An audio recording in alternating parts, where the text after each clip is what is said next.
வணக்கம். இன்னைக்கு நம்ம பார்க்க போற டாபிக் பாத்தீங்கன்னா 10ஆம் வகுப்பு தமிழ் புத்தகம் CBSE board exam preparation follow பண்றவங்களுக்காக தான். இயல் 2 கேட்கிறதா என் குரல் உரைநடை பகுதிக்கான வினாக்கள் இப்பொழுது பார்க்கலாம்.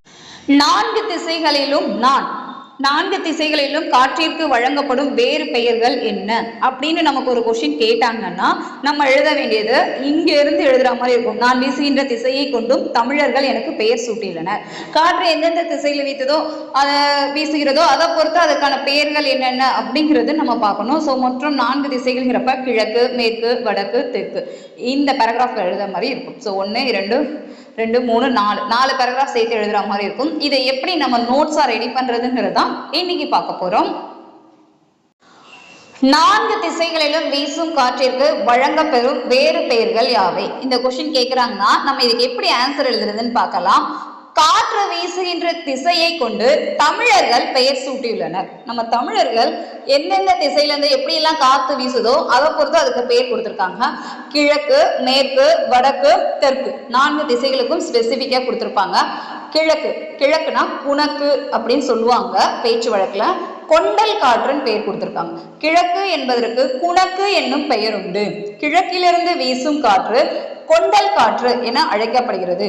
கொண்டலாக காற்று குளிர்ச்சி தருகிறது, இன்பத்தை தருகிறது, மழையை தருகிறது.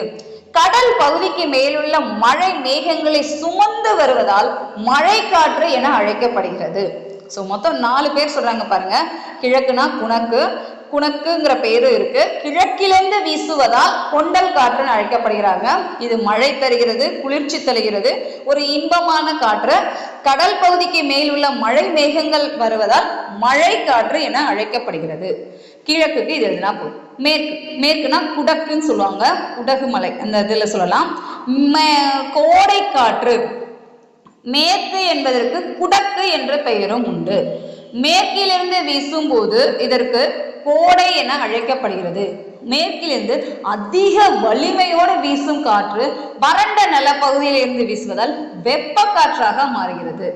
அது மழை காற்றுன்னு சொன்னோம். 2வது மேற்கு குடக்குன்னு சொல்லணும். குடக்குங்கிறது கோடை காற்றுன்னு சொல்லலாம், இல்லைன்னா வெப்ப காற்று. கோடைனாலே வெப்பம் தானே, சோ வெப்ப காற்று. அவ்வளவுதான். வடக்கு வாடை. வடக்கு என்பதற்கு வாடை என்னும் பெயரும் உண்டு.